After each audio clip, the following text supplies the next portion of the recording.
오늘 하나님께서 우리에게 주신 말씀 함께 보도록 하겠습니다. 하나님께서 오늘 우리에게 주시는 말씀은 구약성경 룻기 1장 1절로 6절까지의 말씀입니다. 구약성경 룻기 1장 1절로 6절까지의 말씀, 우리 다 찾으신 줄 알고 함께 봉독하겠습니다. 사사들이 치리하던 때에 그 땅에 흉년이 드니라. 유다 베들레헴의 한 사람이 그의 아내와 두 아들을 데리고 모압 지방에 가서 거류하였는데 그 사람의 이름은 엘리멜렉이요 그의 아내의 이름은 나오미요 그의 두 아들의 이름은 말론과 기런이니 유다 베들레헴 에브라 사람이더라. 그들이 모압 지방에 들어가서 거기 살더니 나오미의 남편 엘리멜렉이 죽고 나오미와 그의 두 아들이 남았으며 그들은 모압 여자 중에서 그들의 아내를 맞이하였는데 하나의 이름은 오르바요 하나의 이름은 루시더라. 그들이 거기서 거주한 지 10년쯤에 말론과 기런 두 사람이 다 죽고 그 여인은 두 아들과 남편의 뒤에 남았더라.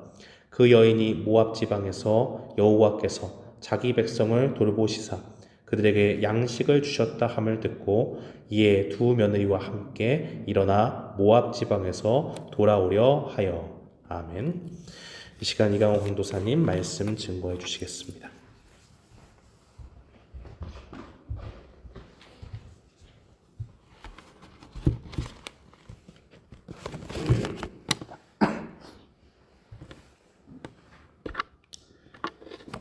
인생에서 고난은 여러 가지의 모습으로 우리를 찾아옵니다.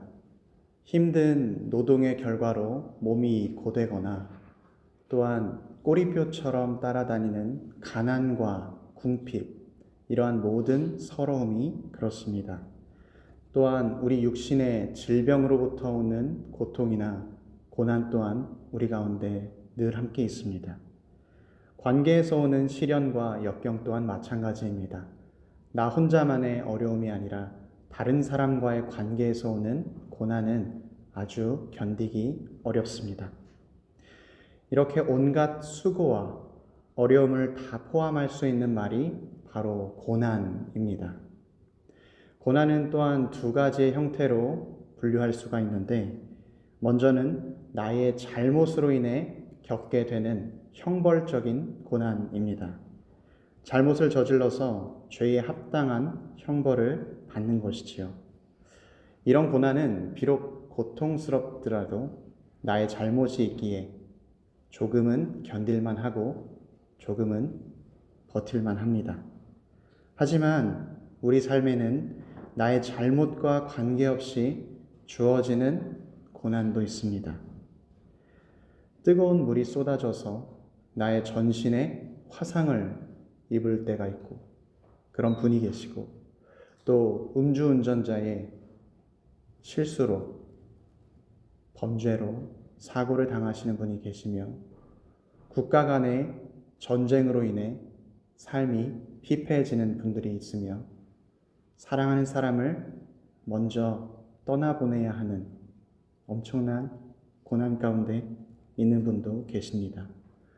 갑작스럽게 나의 삶에 찾아온 이 고난은 우리의 인생을 송두리째 바꾸어 버립니다. 자신의 의도와 상관없이 겪는 고난은 우리를 너무나도 힘들게 하고 어렵게 합니다. 그러나 우리에게 고난이 힘든 진짜 이유는 따로 있습니다. 그것은 바로 하나님이 선하시다라는 사실입니다. 어떻게 하나님께서 선하시다는 사실이 우리를 더 고통스럽게 만들 수 있을까요? 때로는 하나님이 선하시다라는 믿음 때문에 우리는 더욱더 마음 가운데 어려움을 겪고 더욱더 고통을 느낍니다. 하나님께서 선하신데 왜 나에게 이런 일이 일어났을까? 하나님께서는 나를 사랑하시는데 내가 고난받는 것을 하나님은 즐거워하지 않으신데 지금 나는 왜 이럴까? 그분은 언제나 나에게 선하신 분이라면서 왜 나에게 이런 고통과 시련을 주시는 걸까? 이유를 모른 채 겪는 고난은 하나님에 대한 회의를 자라나게 하고 느끼게 합니다. 또 고난 중에 있을 때 기도에도 하나님께서 응답하시지 않는 것 같은 그런 느낌이 들 때에는 우리 마음 가운데 하나님도 나를 버리셨나 봐 라는 좌절이 찾아오지요. 오늘 본문의 1절로 5절에도 이러한 엄청난 고난과 비극이 가득 찬 한 가정이 등장합니다. 하나님은 나의 왕이십니다 라는 이름의 엘리멜렉과 나의 기쁨이라는 나오미가 만나서 가정을 이루었습니다. 행복하게 살면서 두 자녀를 낳게 되었습니다. 그런데 갑자기 이 땅에 살고 있는 곳에 기근이 덮친 것입니다. 어떻게 약속의 땅, 젖과 꿀이 흐르는 이 땅에 기근이 올 수 있을까? 그들은 원인도 알지 못한 채 두 아들과 자기들의 삶을 꾸려서 가까운 이방 땅 모압으로 먹을 것을 찾아 이동했습니다. 모압에 도착해서 이제는 잘 살아보겠지, 이제는 잘 살아야겠다 라고 생각하던 찰나에 남편 엘리멜렉이 죽어버렸습니다. 한 가정의 기둥이 사라진 것입니다. 이 가정은 도대체 어떻게 살아갈 수 있을까 고민되고 걱정될 때 나오미는 두 아들에게 희망을 걸었습니다. 그래도 이 자녀들을 잘 길러서 이 자녀들이 우리 가정을, 우리 가문을 잘 일으킬 것이다. 그렇게 두 아들이 결혼을 하고 이제는 자녀도 우리 가문도 일어나겠지 생각할 때 고난은 겹쳐서 온다고 했던가요? 남편이 죽은 슬픔이 가시기도 전에 두 아들마저 연달아 죽어버렸습니다. 이제 대를 이을 자녀도 없고 그냥 과부 셋만 남게 된 것입니다. 당시 과부는 고아와 나그네와 같이 가장 소외된 계층이었습니다. 남편과 일찍 사별한 여자는 하나님의 징계를 받았다는 편견과 잘못된 인식이 늘 따라다녔고 여자로서 경제생활과 사회생활을 하기엔 매우 어려운 상황이었습니다. 나오미가 이러한 일을 한꺼번에 10년도 안 되는 세월 동안 남편과 두 자녀를 잃고 이제는 자기의 목숨마저 어찌할 수 없는 어려운 상황에 놓이게 되었는데 어떠한 가정이 이 상황보다 비참할 수 있을까요? 안타까운 마음으로 우리는 이 성경을 읽어가게 됩니다. 그럴 때 우리는 오늘 6절의 말씀을 읽을 수 있게 됩니다. 6절 말씀에 그 여인이 모압 지방에서 여호와께서 자기 백성을 돌보시사 그들에게 양식을 주셨다 함을 듣고 이에 두 며느리와 함께 일어나 모압 지방에서 돌아오려 하여. 6절 말씀을 읽으면 그래, 그럼 그렇지. 하나님께서 이 가정을 회복시키시는구나 라는 생각이 들 것입니다. 물론 나오미의 이 삶이, 나오미의 가정이 회복되는 것이 룻기의 주제이기도 하지만 룻기가 기록된 데에는 더 큰 목적이 있었습니다. 룻기의 말씀이 단순히 어려움을 극복하는 내용에 불과했다면 세상에는 이것보다 더 극적이고 감동적인 스토리가 많이 있습니다. 그렇다면 하나님께서는 우리에게 이 룻기를 왜 쓰셨으며 무엇을 말씀하고 계신 것일까요? 1절 말씀에 보면 룻기의 배경이 사사들이 치리하는 시대, 사사기 시대임을 알 수 있습니다. 사사 시대는 어떠한 시대였나요? 아주 혼란한 시대였지요. 모든 백성이 왕이 없으므로 각자 자기의 소견대로 옳은 대로 행동하는 시대였습니다. 그러다 보니 이스라엘 백성들은 하나님이 없이 점점 더 영적으로 타락하고 더 이상 그들의 힘에서는 희망이 없고 무능한 상태에 빠져 있었습니다. 그런데 놀라운 것은 사사기와 룻기 다음에 어떤 책이 나오지요? 사무엘상이 나옵니다. 사무엘 시기는 바로 다윗 왕이 일어나는 시대입니다. 하나님께서 다윗 왕을 일으키실 때 구약의 다윗은 신약의 예수 그리스도를 예표하는 인물입니다. 그러니까 암흑과 혼돈의 시기, 아무런 희망이 없는 사사의 시대에서 사무엘의 시대, 다윗이 일어나는 그 구원의 시대를 우리는 마주하게 되는 것입니다. 바로 그 사이에 어떻게 이 어려움 가운데 하나님께서는 일하시고 계시는가? 하나님은 어떻게 희망 없는 우리에게 구원을 허락하시는가? 이것을 답변하는 것이 바로 룻기인 것입니다. 6절 말씀을 우리 다시 한번 읽어보도록 하겠습니다. 그 여인이 모압 지방에서 여호와께서 자기 백성을 돌보시사 그들에게 양식을 주셨다 함을 듣고 이에 두 며느리와 함께 일어나 모압 지방에서 돌아오려 하여. 우리는 앞으로 일어날 일을 다 알지 못하고 다 알 수도 없습니다. 그러나 우리가 분명하게 아는 것 하나 있습니다. 모든 것의 주관자 되시는 하나님이 고난 중에도 나를 돌보시고 계신다.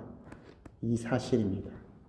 하나님은 단순히 나오미의 가정이 잘 먹고 잘 사는 것에서 끝나지 않도록 하나님의 놀라우신 계획 가운데 나오미의 가정을 사용하셨습니다. 하나님은 나오미의 가정을 회복시키시고 그 가정에 다윗이 태어나게 하셨습니다. 다윗이 왕이 되어서 이제 그 다윗의 자손으로 예수 그리스도가 이 땅에 오도록 하셨고, 반복적으로 실패하고 넘어져 희망이 없는 우리 인생 가운데 구원을 허락하신 것입니다. 그래서 고난 중에도 여전히 하나님은 우리를 돌보고 계시고 여전히 일하고 계시다는 사실을 우리는 너무나도 명확하게 바라볼 수 있습니다. 때로는 이 고난이 하나님께서 하나님 계획 가운데 우리를 부르시는 수단이 되기도 합니다. 놀랍게도 오늘 본문의 나오미가 모압에서 베들레헴으로 다시 돌아오기로 결정한 것은 갑자기 불어닥친 고난과 비극 때문이었습니다. 그녀가 이방 땅 모압에서 할 수 있는 것은 더 이상 아무것도 없었습니다. 그래서 C.S. 루이스는 그의 책 고통의 문제라는 곳에서 고통의 효력을 이렇게 내리고 있습니다. 이렇게 이야기하고 있습니다. 모든 것이 잘 돌아가고 있다는 환상을 깨트리는 것이 바로 고통의 첫 번째 효력입니다. 인간의 영혼은 모든 상황이 좋아 보일 때에는 자기의 고집과 아집을 포기하지 않습니다. 그러나 고통은 고집스럽게 우리의 주목을 요구하고 있습니다. 하나님은 쾌락 속에서 우리에게 속삭이시고 우리의 양심 가운데 말씀하시고 우리에게 고통으로 소리치고 계십니다. 고통은 귀먹은 세상에 하나님께서 외치시는 메가폰입니다. C.S. 루이스가 참 고통의 효력을 잘 정리한 것 같습니다. 하나님께서는 고통을 통해, 고난을 통해 우리에게 이렇게 말씀하고 계신 것입니다. 내가 너를 찾고 있다. 내가 내 앞에 나왔으면 좋겠다. 내가 너와 함께 하고 싶다. 사랑하는 우리 피스메이커 교우 여러분, 고난은 실은 하나님께서 하나님 앞으로 나오라는 하나님의 간절한 부르심입니다. 누군가 자신이 간구하고 기도하는 제목을 하나님 앞에 다다다다다다 쏟아놓고 곧장 일어나 집으로 가버린다면 하나님의 음성은 우리가 언제 들을 수 있겠습니까?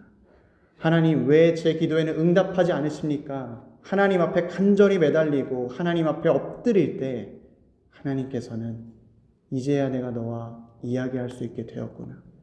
너는 그동안 너가 하고 싶은 기도만 다 쏟아놓고 돌아가지 않았느냐. 나는 너와 함께하고 싶다. 말씀하실 것입니다. 볼지어다 내가 문 밖에 서서 두드리노니 누구든지 내 음성을 듣고 문을 열면 내가 그에게로 들어가 그와 더불어 먹고 그와 더불어 먹으리라. 오늘도 주님은 우리 삶 가운데 우리 삶에 들어오실 수 있음에도 불구하고 우리를 사랑하는 마음으로 우리 문 앞에서, 우리 마음 문 앞에서 두드리고 계십니다. 너와 함께하고 싶다. 나는 너를 만나고 싶다. 말씀하고 계십니다. 사랑하는 아들아, 사랑하는 딸아, 나의 계획은 너의 아픔과 너의 고통보다 크단다. 너의 그 아픔과 고통이 선으로, 악이 선으로 바뀌는 것을 내가 경험케 할 것이다. 말씀하는 것입니다. 사랑하는 성도 여러분, 진심으로 우리가 고난 중에 있을 때 하나님께서 나를 돌보신다는 이 믿음이 있으십니까?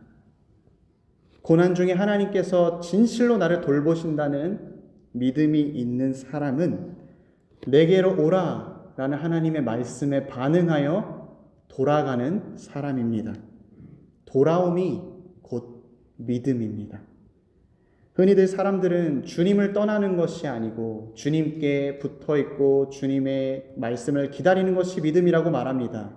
하지만 물론 주님께 기다리고 붙어 있는 것도 믿음이지만 우리가 죄를 저질러 주님을 떠났을 때 주님 없이 살려고 주님을 멀리 보내버렸을 때 그것을 깨닫고 주님께 돌아온 것 또한 믿음입니다. 주님께 죄송하고 나의 죄가 너무나 부끄러워서 주님 앞에 나아갈 수 있을까? 망설여질 때 다시 한번 눈을 질끈 감고 주님 앞으로 나가는 것, 이것이 어쩌면 더 큰 믿음 아니겠습니까? 우리가 살면서 나의 잘못이나 부족함을 인정하는 것만큼 어려운 일 없습니다. 우리가 용서해달라고 주님께 말씀드리기가 어렵고 망설여질 때 주님은 여전히 나를 돌보신다는 사실을 기억하시기 바랍니다. 빛을 등지고 사는 사람은 언제나 자기의 어두운 그림자만을 볼 수밖에 없습니다. 그러나 몸을 돌이켜 그 빛을 바라보는 사람은 비로소 빛의 따뜻함과 포근함을 느끼게 되는 것입니다. 주님의 돌보심을 붙잡고 주님 앞으로 나아가는 것, 주님께 돌아가는 것, 이것이 믿음인 것입니다. 사랑하는 성도 여러분, 탕자의 비유를 기억하십니까? 둘째 아들이 아버지의 재산을 다 상속받아서 아버지를 떠나버렸습니다. 이때 그는 유대 땅 멀리 간 것이 아니라 아예 먼 나라로 나가버렸습니다. 이것은 당시 인식에 따르면 절대로 돌아오지 않겠다는 강력한 의지의 표현이었습니다. 그러나 그가 아버지의 품으로 언제 돌아옵니까? 단순히 배가 고파서 돌아오는 것이 아닙니다. 내가 줄여 죽게 되었구나 라는 것을 깨달았을 때 아버지의 품으로 돌아오는 것입니다. 그러나 아들을 떠나보낸 아버지는 달랐지요. 떠난 아들이 언제쯤 돌아올까? 마을 밖에 서서 눈이 오나 비가 오나 그 아들을 기다리고 있었습니다. 그리고 아들이 돌아오자 기쁨으로 그를 껴안고 그 아들을 위해 잔치를 베풀어 주셨습니다. 나에게 더 좋은 것이 남아있지 않기 때문에 내가 이제는 더 이상 다른 것을 붙잡을 수 없기 때문에 주님 앞에 나아간다고 부끄러워하지 말고 망설이지 마십시오. 기억하십시오. 어떠한 이유에서든지 주님께 돌아오는 것, 그것이 복을 받는 길입니다. 우술초로 나를 정결하게 하소서. 내가 정하리이다. 나의 죄를 씻어주소서. 내가 눈보다 희리이다. 만일 우리가 우리 죄를 자백하면 그는 미쁘시고 의로우사 우리 죄를 사하시며 우리를 모든 불의에서 깨끗하게 하실 것이요. 죽게 되어서 돌아왔든 원망 가운데 돌아왔든 우리는 일단 주님께 돌아와야 이 모든 주의 돌보심을 경험하는 것입니다. 우리가 오늘 예배하면서 회개의 기도 순서가 있었습니다. 이 시간은 하나님께서 아무도 모르는 나의 이 솔직한 마음을 보시는 시간입니다. 내가 주님 앞으로 나아갈 때 이 죄를 고백하면 주님이 나를 받아주실까? 주님이 나를 받아주실까 걱정하는 마음으로 주님 앞에 나아갈 때 우리 주님은 잘 왔다. 내가 너를 기다리고 있었다. 다시는 나의 품을 떠나지 말거라. 말씀해 주십니다. 마치 세리의 기도처럼 나는 너무나 죄인이어서 주님 나아갈 수 없습니다. 주님, 나는 하늘을 볼 수도 없고 주님 앞에 나아갈 자격이 없는 사람입니다. 울면서 기도했던 그 세리의 기도처럼 주님은 우리가 차마 주님 앞에 고백하지 못하고 신음하고 탄식하는 것까지도 다 들으시고 응답하십니다. 주님은 우리가 주님 앞으로 나아왔을 때 우리를 변함없이 안아주십니다. 그렇다면 주님께 돌아온 이 주의 백성이 받는 주의 돌보심은 구체적으로 어떤 것입니까? 우리가 생각했을 때 주님께 돌아왔을 때 이제 더 이상 고통도 고난도 없으면 좋겠지만 안타깝게도 그리스도께 돌아왔을 때 우리는 온갖 불행과 재난을 면제받는 것은 아닙니다. 우리는 비그리스도인들과 동등하게 고난을 받을 것입니다. 그러나 기억해야 할 것은 우리가 고난 중에 하나님 품에 있을 때 하나님은 우리에게 가장 필요한 것을 채워주시고 우리에게 가장 시급한 것을 해결해 주신다는 사실입니다. 오늘 말씀을 보면 하나님께서 당신의 백성에게 양식을 주셨다 증거하고 있습니다. 주님께 돌아온 자는 자신의 가장 필요하고 가장 시급한 문제를 주님께서 아시고 그 문제에 대해서 주님이 돌보아 주시는 것입니다. 나오미와 두 자부, 과부 셋밖에 남지 않은 이 가정 가운데 처리해야 할 일이 많았지만 역시 가장 필요한 것은 기근 가운데 먹을 양식이었습니다. 하나님께서는 자신의 백성을 돌보시사 양식을 주셨다라고 말씀하셨었고 나오미는 그 소식을 들어서 이제 하나님 품으로 가야겠다고 결정한 것입니다.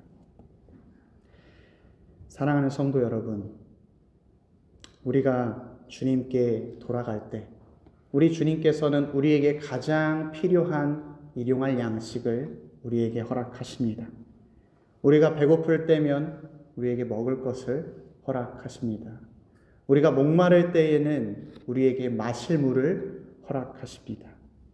예수님은 앞이 보이지 않는 사람에게 내가 너에게 무엇을 해주길 원하느냐 말씀하셨고 그 보이지 않는 자는 주여 내가 보길 원하나이다 라고 고백했습니다. 그리고 그 자는 정말로 보게 되었습니다. 사랑하는 피스메이커 교우 여러분, 나에게 지금 가장 시급한 양식이 무엇입니까?